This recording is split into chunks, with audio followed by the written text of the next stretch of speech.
NBA Finals preview coming up this week. It starts Dallas Mavericks versus the Boston Celtics. Okay, we're clearly not surprised that Boston is in the finals, right? Like from the beginning of the year, it was thought Boston's probably going to be that team from coming out of the East. How surprised on a scale of 1 to 10 are you that Dallas is in the finals? 10 for you, right, Christian? 10? I wouldn't say 10. I would say a strong 8. I would say a strong 8. I'd say I'm up there. 8, 7, 8. Yeah. That series though with the Timberwolves, I know that you thought it was going to be really hard. They whooped ass. Yeah. That was impressive as hell. And again, I'll continue to say what I say about the Mavericks. Obviously, I think this is the tale of two different conversations for each team. Mavs, I think the conversation sort of starts and ends with you're never as far away as you think you are in the NBA. They got rid of Grant Williams because it didn't work out after signing him for $25 million a year this offseason.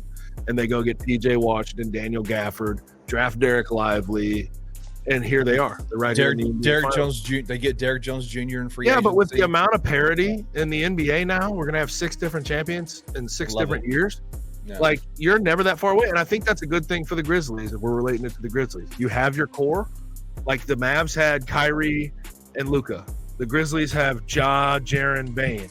Build around it, trial and error, figure it out. And I think the Nuggets had to do that last year as well. Yep.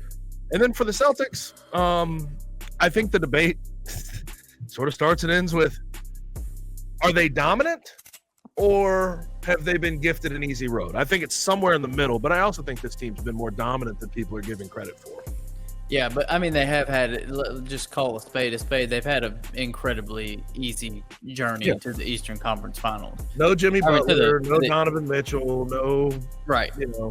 So their run to the NBA Finals has been extremely easy. Have they been dominant? Yes. Yeah. Have they been dominant? Yes. But has it been against the best level of competition? No. So, like you said, somewhere in the middle there. But I mean, the coolest thing to me, once again, Gabe kind of hinted at it, like the parity in the NBA makes it so much more interesting this time of year. Like we're going to see some of the top superstars young superstars in the NBA. One of them, multiple of them are going to, fight for their first ring. Like Jason Tatum, Jaylen Brown on one side, Luka Doncic on the other. Like those guys are all vying for their first ring, and those are 3 top level superstars in the NBA. And so, to be able to see that rather than the same teams in it every year, like some of these young up and coming superstars are getting opportunities now and not given to them. That's not what I'm saying, but there's just the way that the NBA has been structured with the salary cap over the last couple of years and the luxury tax. Like we are seeing a game and kind of to Gabe's point, you're only a move or 2 away in the right direction from going to, a borderline playoff team, a middling playoff team, to a championship contender. It just takes adding the right subordinate pieces once you have your core intact. And that's, at least from a fan's perspective, that's so much more interesting than watching the same couple of teams every year. Even though it's cool to witness history, even though it's cool to witness super dominant players in their respective sports, it's even cooler when every year it's a crapshoot to who is going to be in that game playing for a championship, and to be able to see, some of the best young players in the NBA compete for their first ring is, to me, is super cool. It's the best part about it. Yeah, Adam Silver has tried for years to get NFL-like parity, and he has it. And it's undeniable at this point. Yeah. It's just so hard. Even if you find the great, like the Mavs, if they get through and win a championship with these pieces, you know how hard it is to keep those pieces when they do that?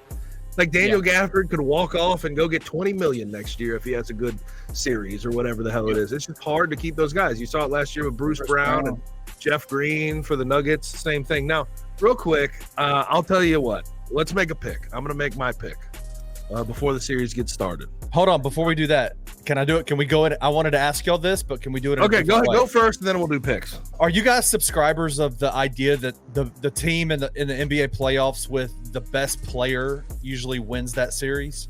Y'all subscribe to that? No. Not really. No, I mean, the other team has really good players too. Yeah, it's there's so many of those upper echelon players that you're splitting hairs when you're saying this player is better than this player and they're going to win because of that guy. Maybe this is a few a few eras ago, right? Like that theory of the best players. But I want y'all to rate for me the top 5 players in this series. Luka, Jason Tatum, Kyrie Irving, Jaylen Brown.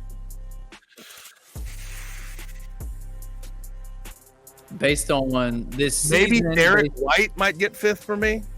Okay. Yeah, based on the season, based on right now. Let's just go based right on right now going into the series. Who are the top 5 players in this series? In order. I'd say the same, but maybe Kristaps. The 5th would be interesting. That's where it's like Drew Holiday, Kristaps. I'd say Porzingis at 5. So it sounds like y'all have either one of y'all have 3 Celtics in the top 5 and 2. Would you have? Is PJ in there anywhere? No. PJ's not getting over KP or Derek White or Drew Holiday to me. All right, but he's been good. Yeah, no, he's been fantastic for this team. I think honestly, PJ Washington has taken. That's been the biggest knock on Luka this entire career is that he is an incredible talent, but his style of play and the front office fits that they put around him have never been a recipe. Or that he's too high usage and he can't get his teammates involved as well as his stats show. Yeah. And it's definitely felt like that has shifted with this PJ Washington deal, that Andrew Gafford, obviously, and Derek Lively. Kyrie's been the best number 2 in these playoffs. Bro, Kyrie's so freaking good. Oh my God. He's ridiculous. So good. Yeah. That's a low key storyline of Kyrie going back to Boston that I am really looking forward to. And then, Kristaps has to deal with the Mavs thing. Yeah, man, that's there too. But Kyrie to Boston's going to be oh my God. Yeah. And just to give flowers, like Kyrie's been awesome. Yeah. But you could flip Kyrie and Jaylen Brown. Jaylen Brown's been incredible. Dude, Jaylen Brown. True. Yeah. I mean, Jaylen Brown won. He won the Eastern Conference Finals. That's MVP. What I'm saying. Who's the real number 1 heading into the finals? Right. Can we figure this out? It's true. All right, Gabe. So who do you think? Yeah, predict it. Let's go.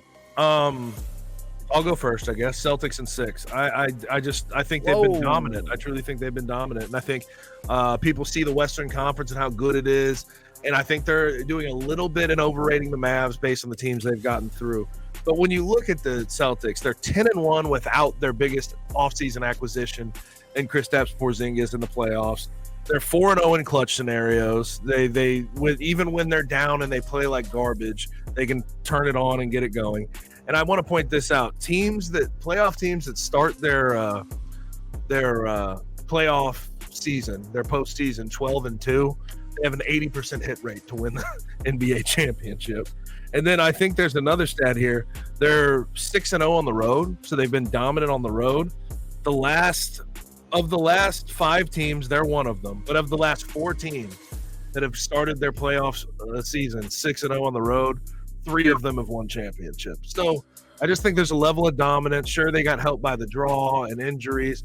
I think there's just a level of dominance that I don't think we're appreciating with this team this year. They've only lost 20 games all year, including the postseason. And it just feels like we discount their greatness, and I'm not going to do that. Yeah, I agree, but I'll go Celtics in 7. I think Luka and Kyrie are going to have some of those games where it doesn't really matter who's on the other side. They're going to pull some out, but ultimately it's going to go back to Boston for 7, and I think Boston's going to win because that's just an environment that's tough to overcome, with a team that's tough to overcome, with perimeter defenders that are tough to overcome. Like I think it'll be really close. I think Dallas will be scrappy, but ultimately I think the Celtics will be just a little bit too much. And one more point I want to make. 1 and 2, right, for each team. You know, you have Drew Holiday, Derek White on one side, Kyrie Irving and Luka on the other. Of course, the Mavs win that. Like, they win that battle 100 times out of 100. Yeah. But then let's go 3 through 5. Derek Jones Jr. versus Jaylen Brown. Jaylen Brown whooping that tail. Jason Tatum versus PJ Washington. Jason Tatum's handling business there. And then Kristaps versus Daniel Gafford. Right. Kristaps is handling business there. And I think Daniel Gafford and Derek Lively can play good defense, but Kristaps stretches out the floor. It's something they really haven't seen all that much in these playoffs. So I don't know. I think that the depth of the starting 5 of the Celtics will wear on the starting 5 of the Mavs as you get deeper into the series. And I do think yeah, Kyrie and Luka can go off. But of all the perimeter defenders I'd ever want on those two guys, yeah, Drew Holiday and Derek White aren't bad. Like, that's probably the best backcourt perimeter defending duo in the league. Like, I'd say. I mean, both all defensive guys. Yeah. So. I agree. Last thought. It's going to be an awesome series.